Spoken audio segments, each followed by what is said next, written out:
Okay, welcome to the podcast. Aiden, thank you so much for joining me. Thanks for having me, man. So for those tuning in, Aiden is the co-founder of Brunae Body, which is one of Australia's fastest growing suncare and tanning lotion brands. You've scaled not just in Australia, but in the UK, US, Europe, Middle East. The brand's exploding. And I just want to say it's a privilege to sit down with you and have a chat. Happy to be here, man. So we've been working together for quite some time now. Yeah. And we actually know each other for some time now. But it's good to lock in and have a conversation. Sure. I want to start by going back to that moment where you took your first entrepreneurial step. And for a lot of founders, there's that pivotal moment in their life where they realize, hey, I'm not going to go down the traditional path. I'm going to do something different. I'm going to carve my own path.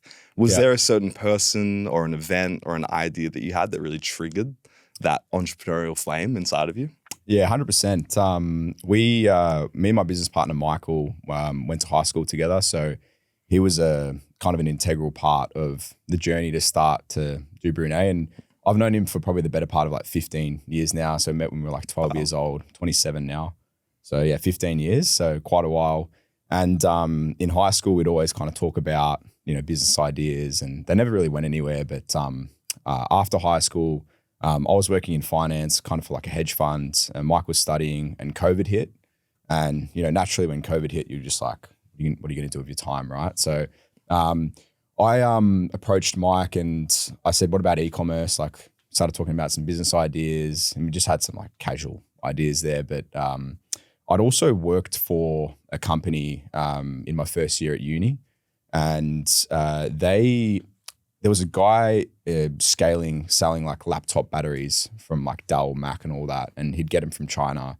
And he was printing before like anyone knew kind of what e-commerce was. It wasn't popular. This is 2017. I think he was scaling with Google ads or something. And I kind of fell in love with that e-commerce business model from there. So when COVID came around, I was like, okay, well, I know that business model works. And I'd seen, brands like High Smile scaling to the moon around that time. And you were around then. You saw like people. I was so inspired by High Smile. I feel like a lot of people were at the time. 100%, man. And like it was so easy to scale back then, but no one really knew what to do and where to start. But I approached Michael and I said, look, I've got this idea around tanning and sun care. And at that time there was, I guess, a lack of innovation within that niche. And really what we wanted to do was like bring a product to market that didn't have a bunch of crappy ingredients in it, that had an elegant formula, looked elegant itself in terms of the packaging, but also we wanted to put a unique mechanism on it as well, which is, to help people tan with less time in the sun. So we didn't know too much about the tanning niche, but we just approached, the best chemists in the country and ended up creating a formula from there. We also had... who's a good friend of mine now, Manny Barbas. He was our initial consultant. Oh, nice. Shout out Manny. Yeah, shout out Manny. But we're very, very close with Manny now, and James as well. So yeah, a bit of a full circle moment. He actually like gave us our initial contacts, helped us with the website. And then from there it was kind of just like, let's jump in and go. Nice. Yeah, straight off the bat, like you telling me these stories, I can see how there was clearly a lot of people in your life that played pivotal roles.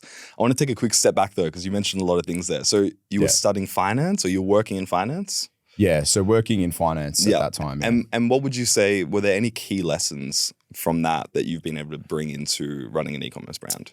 Yeah, 100%. I think I worked for when I got there, it was probably more of a small shop. So I think they were managing about 500 million. They're managing 12 billion now. I think. So they've grown exponentially. And I was kind of put in a position with really great founders there and a great mentor who was my boss. And, they were able to like articulate the importance of hard work and how to, get things done at a high level. And in that culture, it's very kind of like you get found out pretty quickly if you're not doing the work, and there's high expectations.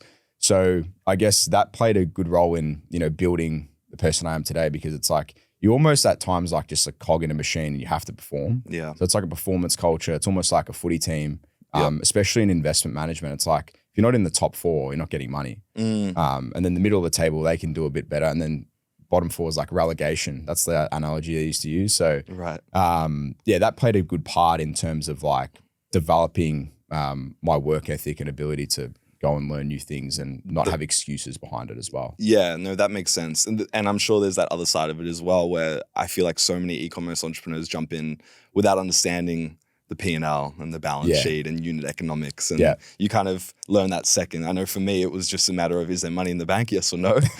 And that's all I knew. Didn't know how to read a P&L. And then once you get that financial literacy and education, you can scale a lot better, more profitably, more predictably. Yeah. And then you said you worked for another guy who was, you know, pioneering e-commerce at the time, selling batteries. How did he play a role in terms of being a mentor in your life? He wasn't really, to be honest. It was just like the business model. Like I worked for him like as a casual packing orders, but like I got to see the model. It was the first e-commerce business I'd worked for and like understood the ops side. You know, you get orders in, you pick, pack and ship. You know, you're getting orders from online, and then people would come in and go, "Oh, this successful business," and you know, you'd see all the orders packed up at the end of the day. And they got me thinking, like, how are they doing that? How are they getting orders in? And it's really that, you know, demand generation and then capturing it back then, which was great. Yeah. So I'm curious to know because I often say to people, you know, they're like, how do I get to the next level? Like, how do I, you know, play the game? And I'm like, well, first you've got to see it. And that's what happened there. You went in, you saw the pick pack operation, you saw the orders coming in. But for so many people, they would just roll into a job like that. They would be happy, you know, to pick pack the orders or happy to do their job, clock in, clock out, and they'd go to bed at night and that's it.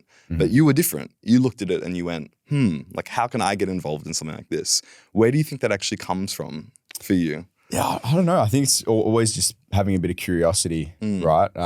When I was studying at uni, you know, I did commerce and I always wanted to go into finance, but within that time, I always found like this sense of like coming up with ideas and innovating and thinking, okay, could I launch this? Could I launch this? And I've always had that since I was young, I think. I don't know where it comes from, but I've always been coming up with ideas. Even today, I'll think like, oh, how can we create a new idea and how can we innovate in Brunae and also outside of Brunae if there's any other products, like someone's looking to start a brand, like I take a big interest in that because I can go, oh, well, this is what you can do. This is how you can position it.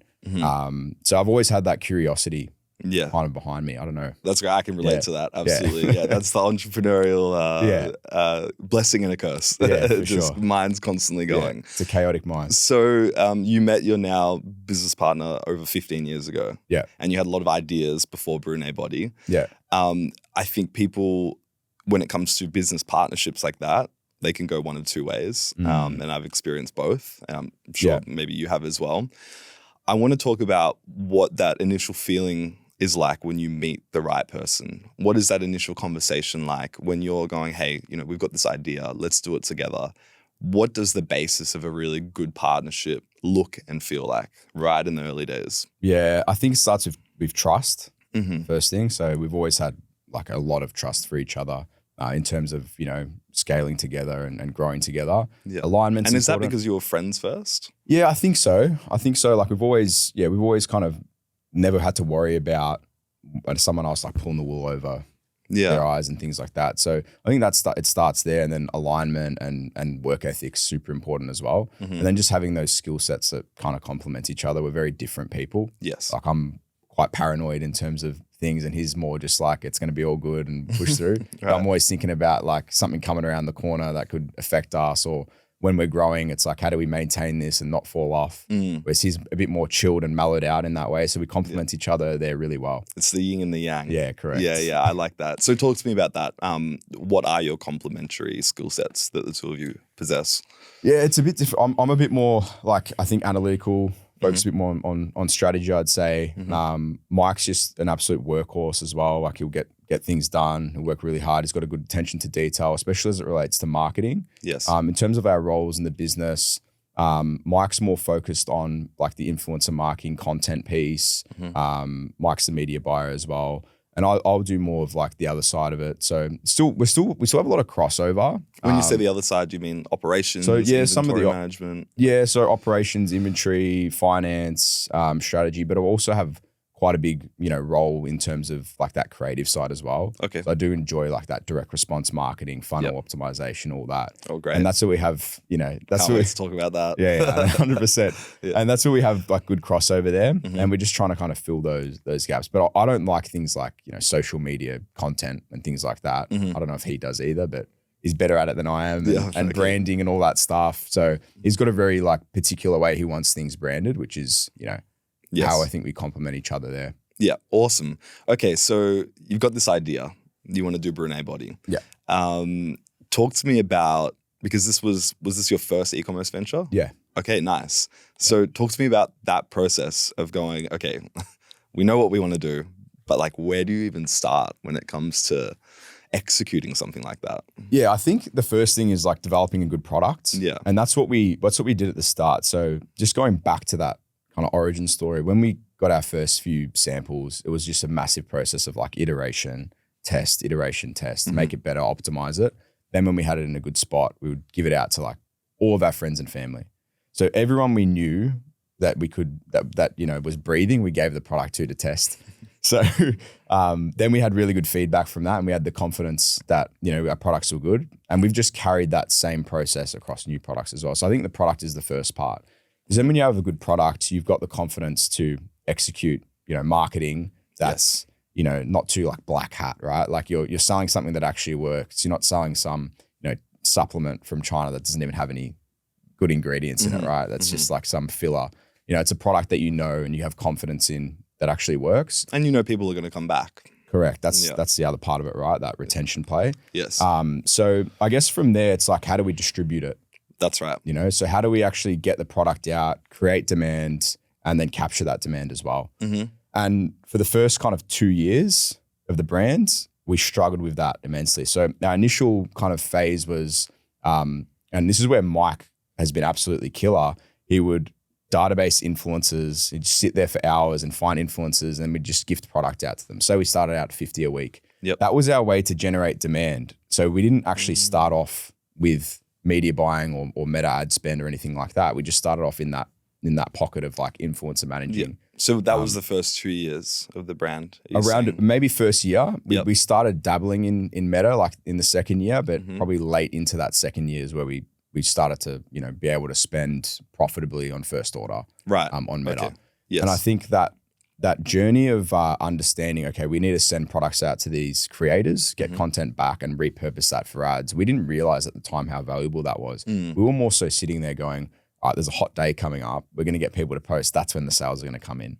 Nice. So like that's how we started out. But you obviously know, right? Like you need a better tool to generate demand than that. Right. So that's when we started to roll that content into Meta. And we started to like be a bit more calculated with the ads we were putting in and understand that whole process. And then from there, we were able to start to spend a bit more aggressively on Meta. Right. Okay. So let's go back to the influencers, because there's a lot to unpack there with the content thing. Typically for brands, you know, finding that market penetration, like what's that initial like cut through that you get, and often it comes to finding like that winning formula of variables, like who is the avatar, how are you positioning the product, what's the angle. And you're already saying like, you know, sunny days, you'd see the spike of sales, cracking onto these things, working it out. Would you say that there was like one specific formula or type of content or something that just, was it an ad maybe that just went like bang and you're like, oh, here it is? Yeah, look, I think it's like we sell a beauty product, which is results focused. So like having the result, showing the application, as well as, I think they're the main two actually. So showing the result of the product actually working, that was the formula we stuck with initially that worked. And then from there, you know, people want to see the product, what it looks like on their skin, how to use it in the routine and so on and so forth. But I think that actual, you know, before and after result was what really started us. And your product lends itself well to that because of how quickly you're going to get results. Correct, that transformation is very, very obvious. Yeah, correct.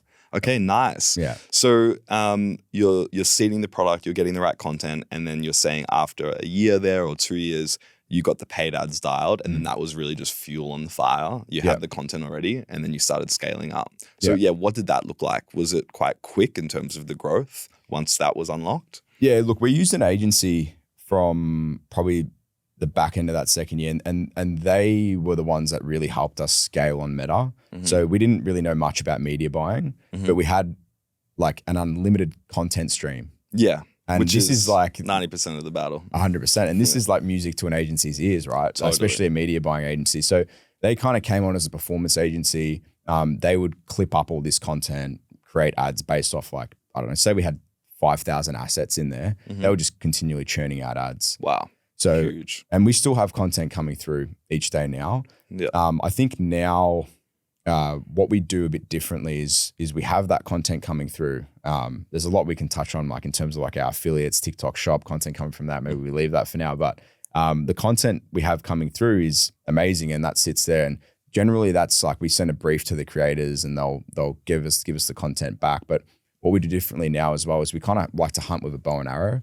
So what I mean by that is like really understanding your customer, going after an angle, going after a certain persona, and then breaking that down into like micro personas, and then copywriting, creating ads based on that as well. So there's kind of two parts to that process now in terms of like how we're scaling with Meta. It's that first part of just having like a bunch of different content from diverse creators. They're following a brief that's based on winners that we've tested. And then there's also the other side of that. This is really good. Piece. All right, I want to chat about this because you said you're hunting with a bow and arrow. So I'm assuming you mean like one hit, one kill, like rather than going like too wide. We try to, but it's right. Sometimes you miss. Yeah, because there's this idea that quantity equals quality sometimes when it comes to content. And it's like if you're only testing 5 ads, it's like, well, you might just be missing it completely. You just mentioned 5,000 pieces of content. There's bound to be winners in there. But at the same time, as you progress, it's like that ratio of testing versus doubling down will start to shift. And you're saying that's what you've been able to do. You know what works. These are winners. We're doubling down.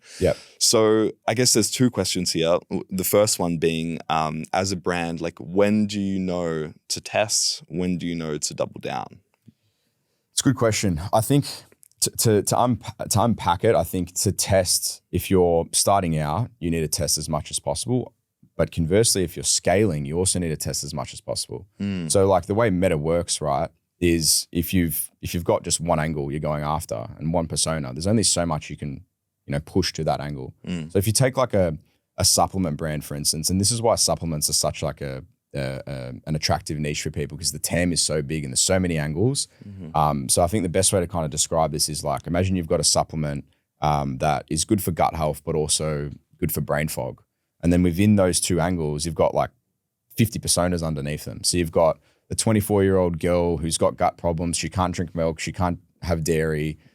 She's got IBS, whatever it is. And then you've also got the 45-year-old man that drinks beers, he's got bad gut health, he doesn't eat that great. Those 2 customers get spoken to very differently. Absolutely. And the reality is, if you want to scale, you need to find those personas and unlock these new angles. So that testing phase for a brand that's looking to get more out of their Meta ad spend, they need to go and attack those angles, like pretty periodically and go after it. Yeah, amazing. So I think like, sorry to cut you off, but that's kind of like what we're seeing in terms of a lot of brands out there now. It's finding those different angles to go after and continue to test. And then within that, obviously, like once you find a winner, there's different ways you can double down. I think you mentioned before, like how do we double down? So there's different ways we can double down. So if we find a winning angle, so say the way we structured is we've got the angle, we've got the persona, and then we've got ad formats underneath that.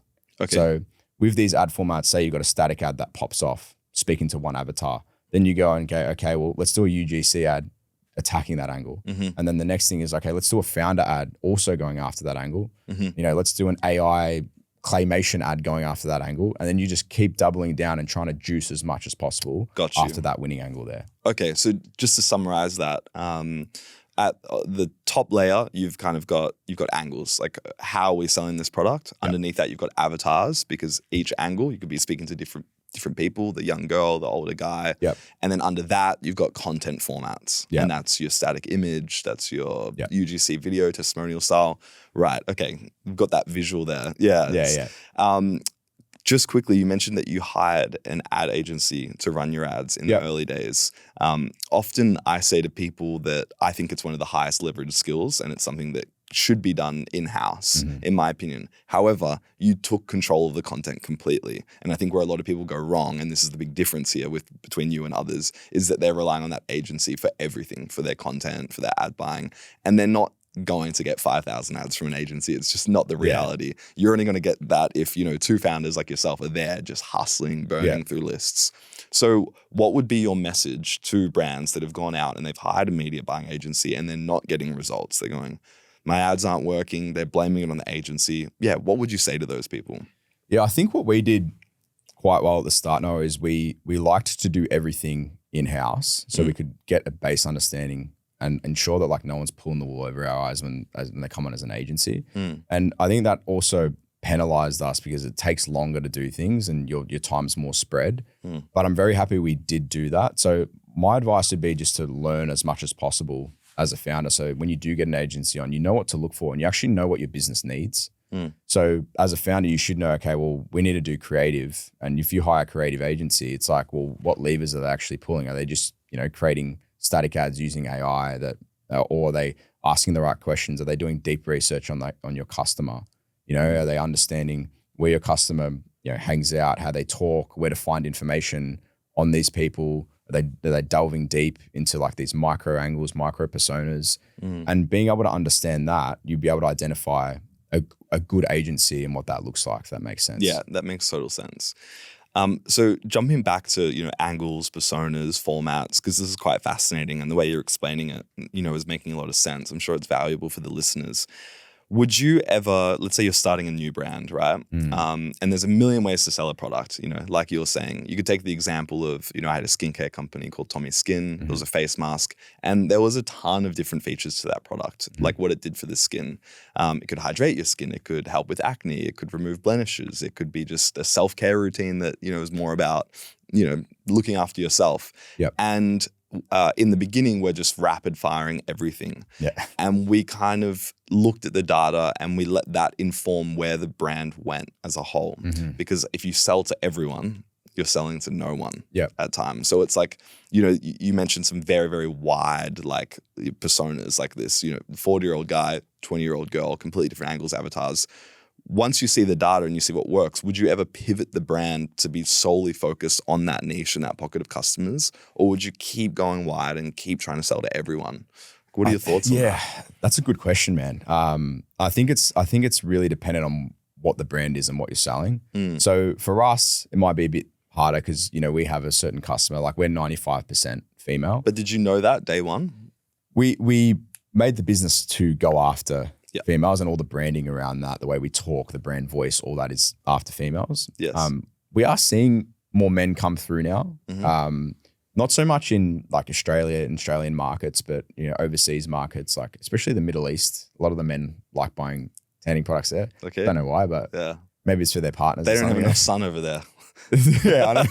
Well, it's strange, yeah. So I don't know. I think it depends on your product. So if you have a really large TAM and you want to go after multiple customers and your branding isn't too orientated. So if you've got like pink branding and your brand voice is going after females, it's quite hard to go after males, I think. So that baseline of what your brand is and who you are. But there is definitely value in being able to target as wide TAM as possible. Yes. Because, like we're all capped out on how much we can spend a day on Meta. And the reality is a lot of these brands that are doing, 100K, 200K, 300K a day, they're just going super wide and they're testing lots of angles. Yeah. And, obviously like creative strategists, some of them are getting paid 30, 40, 50, 60K a month, obviously on percentage of ad spend for these big brands because they're able to unlock scale for these brands as well. Yeah. So what I'm hearing is, casting a wider net, hitting different angles, doing as many formats as possible. Yeah, you think is the advantage? I think so. I think the important part with that as well is like how are you managing the process? Are you actually looking at if this angle flopped and you've tested it different ways?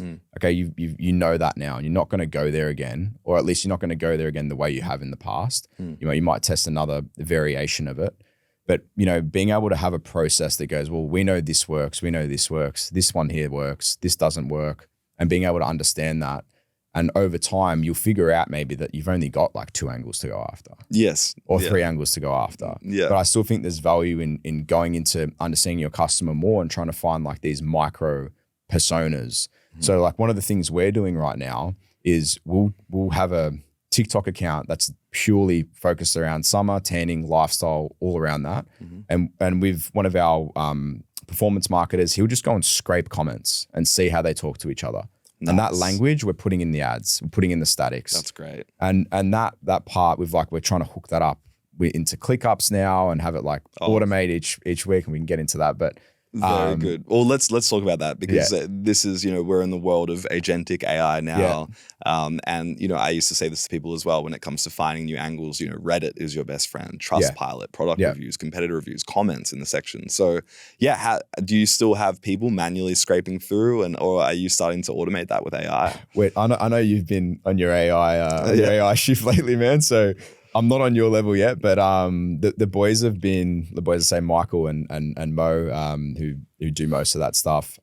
They've been putting in a bit of work in terms of like building our thing called ClickUps. So I don't know what you'd call that app. Actually, I think it's like I don't know. Is it ClickUp, the app? ClickUp, yeah. Yeah. It's called ClickUps, but I don't know what it's just like it's kind of like Slack, Monday, and a bunch of stuff in one, but there's a lot of agentic features in there. Yes. So one of the goals for us, and when we started, is like, well, how do you find out more about the customer? And this is where we're starting with this. We haven't done too much else there. Obviously, we're dabbling in Claude and that, but back on the ClickUps, it's like from a creative perspective, how do we find out as much information on our customers as possible?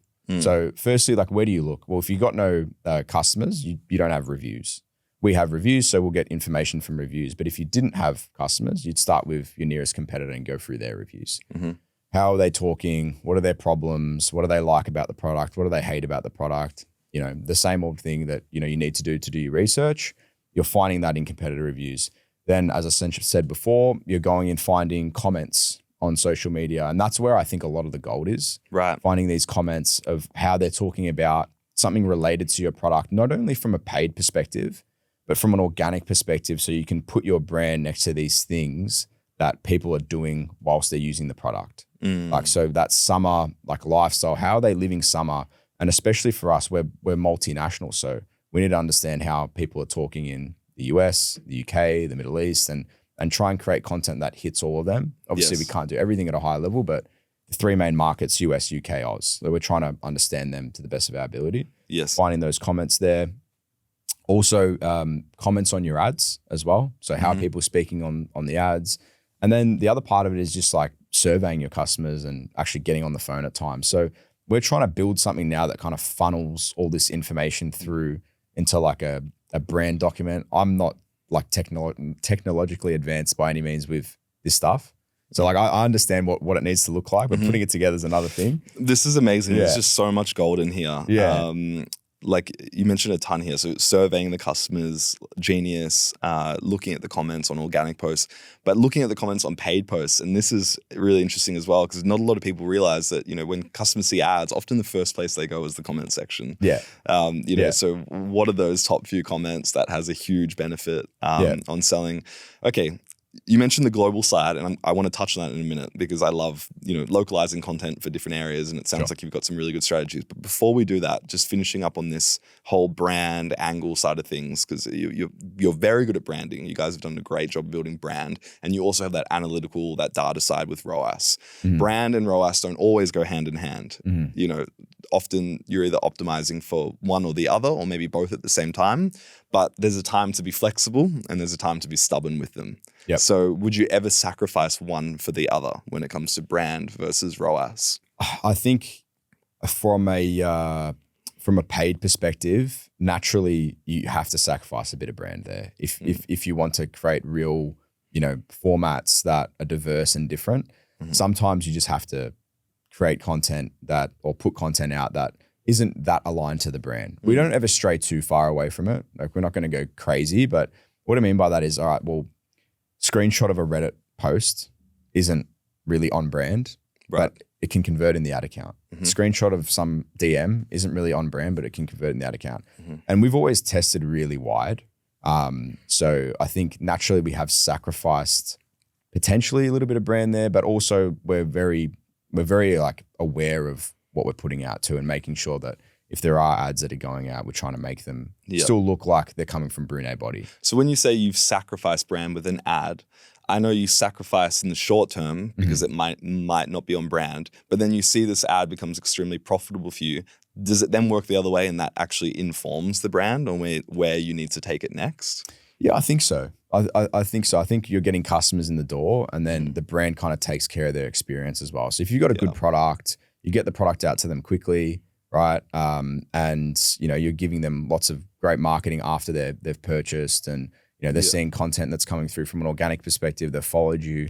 That's great. I think you get that full circle moment, right? I was talking to another founder a few days ago, and she was saying, the power of yes. And it was exactly what you just said then.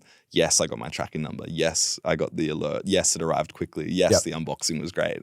And that's also brand, because that's the closest you get to your customers at the end of the day. Like you're actually physically there.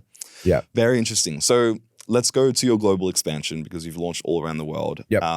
Did you crack Australia first? That was your first market? Yeah, we did. We cracked Australia first. So when I say cracked, we were able to. When I say cracked, it's like, can we spend profitably and scale on those? And Australia isn't an easy market. One being the size. Yeah.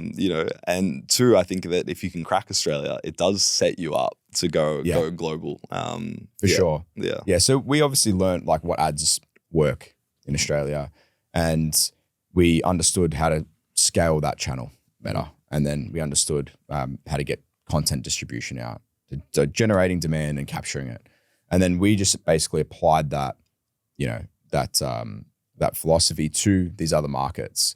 And obviously you have a little bit of differences in them, the way they operate, their belief systems, vastly different. Let's talk about them, because it's huge. I remember with my skincare brand, after we had got some scale in Australia, we launched in the UK next. Mm-hmm. And, it was funny to see. I remember the first ad that kind of got some traction. People were like, "This is Peng," on the ad as a comment. And I'm like, "Peng? What is Peng?" Yeah. Anyway, I had to learn the slang, localize all of the language. And the ads that worked in Oz didn't necessarily work in the UK and vice versa. But because the site was converting, because we had a baseline understanding of our avatar and what angles worked, we got scale very quickly. I'm sure it was the same for you. But talk to me about, how do you go about localizing content? You said you're serving customers, you're looking at the comments, but let's say, you've cracked one market, you're literally launching fresh in a new market. What steps do you take? I think what you just said around, you understand the angles and the personas is the first part, right? So, if you've got an angle and a persona that works in one market, chances are it's going to work in the other market. Localization's like the cherry on top, I think. So you can probably launch most of your ads from Oz into the UK. The US, I feel like, is a little bit trickier, because there's just so much competition there. I'd love to hear your approach on this, because it's tricky for people. It's a massive country, huge population. They're the biggest buyers on the planet. So when you crack it, you've got a license to print. But cracking it is very hard. Yeah. How do you do it? Do you go state by state? Do you start small? Do you start big? How do you do it? You actually just have to spend a lot of money there. I think that's the whole thing. Like you can't go in half-assed as well. You just have to spend a lot. Yep. Even for us, like it took us a couple of years to actually crack it, and we weren't going as aggressive as we probably needed to. I think for the US, in the last few years, we didn't really have a plan. It was just like, let's just launch the ads over there. We were working with US creators, which is a point which I want to touch on quickly. US creators in the US perform better than Oz creators in the US. Like I just believe that. It's what we've seen. Makes sense. There are some Oz creators that do perform well, but they just for whatever reason they just like the US accent. Yeah. But sometimes if you've got an Aussie accent, it helps with the hook rate as well, because they're like, what's going on with this? Like these guys are weird. You know what they're like? They're very like insulated. They're from a cultural perspective, like they think Australians are like these crazy outback guys that ride kangaroos and things like that. It's cliche, but like they're very insulated, and they like hearing their own accents in their ads. Mm-hmm. That's what we've found through our data anyway. Mm-hmm. But in terms of the US, like how we actually got there, the first few years was quite slow. We weren't doing that well. We'd launched there, obviously set up a 3PL there. Mm-hmm. Because, the localization is super important, I think, getting products out there quickly. Yes. But this year is really the year where we took a step back and we analyzed, like, what's the strategy in the US? So this year we've done a lot. We launched on Amazon, launched on TikTok Shop, and that's really helped our whole D2C. When I say D2C, I mean our Shopify website. Yeah. That's helped that whole process. I think there's a big halo effect of TikTok Shop. Okay. And what percentage would you say of sales are coming through Amazon versus TikTok Shop versus Shopify now? So TikTok Shop's quite soft in terms of like the sales coming through. The goal there is to get content there and build a bit more brand awareness. Got you. So we're running that platform negative. The P&L is negative on that. And we don't care. We know it's negative. Well, you're getting content. Getting content, exactly. Yeah. So we always have a negative, content distribution profile in terms of like sending out products to creators. That's a loss for us, but it's not a loss. It's just an investment. Yes. Right. So TikTok Shop runs negative. The scale there is quite low. We're starting to scale into it a little bit now through ads. But the goal there is just to get as many products out to as many customers or affiliates as possible. Right. So we're sending probably the better part of 100 to 150 products out a week to creators there, and then we repurpose that content. And if the creators are good, we work with them on more of an intimate basis. Nice. And we can get ads from them and, develop a relationship with them, which is really important. This is the future of content creation in my eyes. I'm glad you brought this up. Can you explain deeper? Like what is the power of working with a small group or a large group of creators intimately like that? Yeah, I think the guy that pioneered this is Hudson, right? From Comfort. Like they call it his strategy. So it's just like, I think they've got 5 people in their marketing team and they do like $1 billion a year, something crazy like that. So you don't need a big marketing team. The affiliates are your salespeople. And if you can create good relationships with these affiliates and they know how to create content, because in the US, this is their job. Like they're unbelievable content creators. Yeah. So if you ever want to look at, how do I make my ads better? Get a Calodata account and just go and look at the best brands on there and look at Calodata. Okay, what is that? You haven't heard of Calodata? I haven't. Okay, Calodata is like a TikTok shop platform. It's like an analysis tool. Right. So Calodata is, you can see every shop on there and the revenue they're doing, the best shops, and then you can see the ads they're doing, the products that are making the most GMV. So it's crazy, and you can literally just see into all the brands. So like Medicube, I think is the biggest brand, that Korean skincare, right? Yep. Okay. A Korean skincare brand. And you can see all their creators on there. So it's an amazing platform, and it's for creative strategy. Unbelievable. Yeah. So we'll essentially look at that and look at the creators on there, and then you learn so much on how to make better ads there as well. So yeah, I think in terms of like the strategy we're doing as a whole, we're looking at TikTok Shop, right? And we're also trying to get as much content as possible from these creators. Yes. So that we can test it on Meta too. Yes. So that's awesome. Where the halo effect This is that flywheel, that content flywheel. And then amazing. You also get that, like a lot of brands as well, they won't even have Meta. So they'll have TikTok Shop and Amazon. So Amazon is that, you got the demand generation tool, TikTok Shop, and then capture on Amazon. They love shopping on Amazon. So you see these big brands, they start out on Shop, and Shop is kind of like a that demand generation, and then you're going to see that translate over to branded searches on Amazon. Right. So we just want to maximize branded searches on Amazon and maximize that spillover from Shop to our D2C. And I'm assuming, they're choosing Amazon because the delivery times are insane. It's trusted. If there's any issues, Amazon customer support. Yeah. One question, it's solved. You can't compete with it. Like it's like $3.80 to ship through them. Yeah. And, like they get it to you the next day. They've got hubs everywhere. It's just like, how are you going to compete with them? And they're credible. Everyone loves them. Yeah. So great strategy though. Using, because Amazon as a top of funnel tool, it's savage because your competitors are literally on your product page. So it's a race to the bottom in some ways. Correct, which is, that business model. But you're saying that you're getting the awareness, you're getting the attention on TikTok, and then you're seeing the branded searches on Amazon, and then they're pulling the trigger. Awesome. So the other way is like that you get the content from TikTok, and then you're putting that in Meta, and then you can spend more on Meta, and that also translates to more branded searches on Amazon. Gotcha. So we actually have we use an agency for Amazon, but we know that if we spend more on Meta, that spillover goes onto Amazon, and then we also know our brand order share on Amazon. So if our brand searches go up and we capture 90% of our brand searches, we can roughly figure out what we're getting back from that extra spend on Meta. Wow. So that's kind of the process we've developed in the US, and that was the goal of ours at the start of the year. And that's really allowed us to attack the US with a bit more of a strategy rather than just testing ads and kind of hoping for the best. Yeah. We really laid that groundwork out this year, which has been really exciting. Yeah. And we're seeing the growth of that come through now. That's incredible. And it's quite a sophisticated attribution model that you've got going. Yeah. In your mind, that's really good. So you mentioned fulfillment, and you stressed the importance of having fulfillment in each country as part of your global expansion. that's always going to be superior because you're getting same day or next day delivery everywhere. Yep. Love that. And we've had the privilege to partner with you in Australia. Yeah. Yeah. Can you talk to me about that experience? Yeah, it's been great, man. So I think we started with you guys, well, I want to say 3 years ago now, maybe a bit less. So prior to that, Mike would actually fulfill the orders in his house. And then it got to the point where it was like 4 big of those, those Oz Post bags. There's like 4 of them coming every day. And we're probably like, okay, we should probably go to a 3PL now. You were the first 3PL we've ever worked with in Oz. We're still with you today. So I think that what we love about you guys is the support and obviously the relationship now. Like I can just pick up the phone and call you or call Nick. And you guys sort stuff out for us pretty quickly. Obviously referred you or tried to refer you guys to a lot of like other brand owners out there as well. So yeah, it's been great. Like your delivery times are obviously spectacular in Oz. You were doing a bit of our overseas fulfillment, but not that it wasn't great, just didn't work out in terms of our unit economics.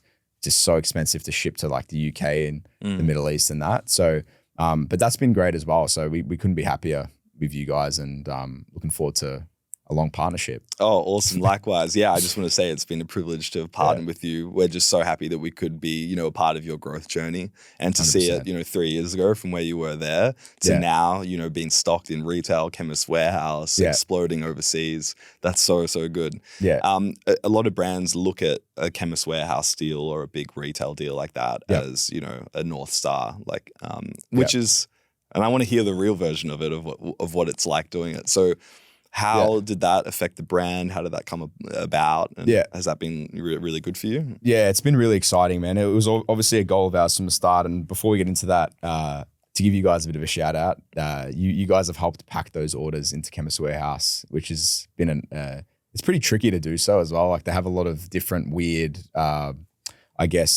rules in place that you need to follow. So you guys pretty much smacked it out of the park the first try, which is good. Awesome. So thank you for that. But in terms of the how we kind of approached Chemist Warehouse, we were also of the mind that we wanted to get into retail in Oz, and we knew that it was going to be tough to do so without having a connection in there or anything like that. So what I think we really did well was we built up a lot of bottom up support. So we wanted to come to Chemist Warehouse and say to them, this is what we're doing. This is what we can bring into your store because you need to move volume for them, right? Yeah. So you've got a spot on that shelf and you need to essentially beat the other brands around you and make sure you're bringing in customers for them and, moving volume. So what we tried to do was, what we did really well, I should say, is we already had the volume there. So through our marketing efforts, through great products, we were able to, sell quite well in Australia. And then we actually met the founder and the head of beauty, so Mario and Albina. We met them randomly in Italy. We had a trade show called Cosmoprof. So it's a cosmetics trade show in Bologna. They were walking around there. Great city, by the way. Unbelievable food. Yeah, unbelievable. Really? Yeah, it's really, I love it there. So we were we met them there just serendipitously and just started having a chat with them and met the founder, and they've built an amazing business. Like I think they're the best retail like cosmetics brand in the country. Obviously, people like Mecca. I just think what they've done's absolutely incredible, and their growth. And now they've done the merger, so amazing business. Very very great to work with. But I guess when we met them there, they were quite impressed with what we'd done. And then we got back to Melbourne, went into their offices, presented, and then ended up doing a deal with them. I think late last year, stocked in Jan this year. We didn't get that full summer period, but I think we've done decent so far in there, but we're really excited for like August to come around because we're quite seasonal. Totally. We're just hanging for that in the background. So I think the main thing to kind of take away from all of this is you need to have a bigger business because then you have a bit more negotiating power when it comes to these retailers. Yes. You need to build brand and get people in the stores. Yes. If you're just starting out and you got cool branding, no one really cares. Right. Are you selling? Yes. Already? Do you is there a founder behind the brand that's, able to move volumes? Like for instance, you look at Rode when they've come to Mecca, like it was like an earthquake happened, right? It's just like, cause she's got such, presence and ability to move people in stores. So I think having all those points of, can I get people into the store and can we actually move product off the shelf is what they're looking for, in my opinion. So focus on D2C, build a brand, get the sales going, then you've got, maybe they're approaching you, or at least you've got power. That's the dream, right? You want them to approach you. And I guess we're trying to do that now overseas. We're trying to do the exact same thing. Got you. Show that, we're growing. I think for the US, Amazon's super important. So how are you selling on Amazon? How's your D2C going? And then in the UK, we're doing the same thing. We're just trying to build the brand as much as possible. We're actually in a retailer in the UK, Selfridges. They're more of a department store. Yep. But I guess the goal in the future is to do some more higher volume retailers in all markets as well. So we can, use that.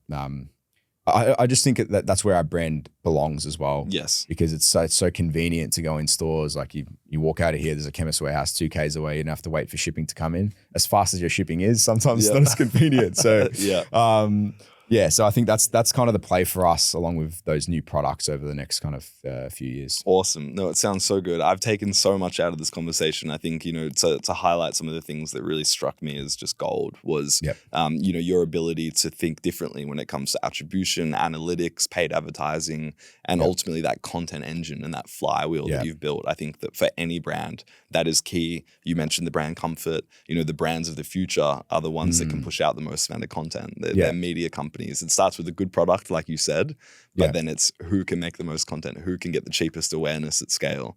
And then I love your global expansion plan as well. I think for brands, you tested and validate markets from Oz. And then you went ahead and just, pulled the trigger once you knew, okay, there's opportunity here, got the 3PLs around the world and scaled. And I think that's amazing. Thank you. So before we wrap up, I just want to know you've got this retail, you've got your sights on retail opportunities around the world, and what's next for you, both from a professional standpoint, growing Brunae Body, but also, personally, like what does the rest of the year look like? Yes. Thank you as well. I think from Brunae, we're just looking to launch some new products and continue to scale, I guess. So like we're pretty fresh into the US and the UK, especially as it relates to like Amazon in the US, but we're just looking to launch new products, give customers the best experience as possible, and innovate on what we've got going on. So from a personal perspective, like it's this year's flown, man. I don't even know what's going on. We've just been working, like not going away anywhere. I don't think this year. We might do a couple trips later down the line, but yeah, man, just working, training, spending time with family. That's pretty much it. Unreal. You're locked in. Yeah. This is the year of the lock-in, I think. So last year was a few Europe trips and things like that. But I think work hard, play hard. That's it, man. Yeah. Nah, I'm longing for some sun. So I don't know if there's anywhere we can go over the next kind of couple months, but I don't know, man. What about you?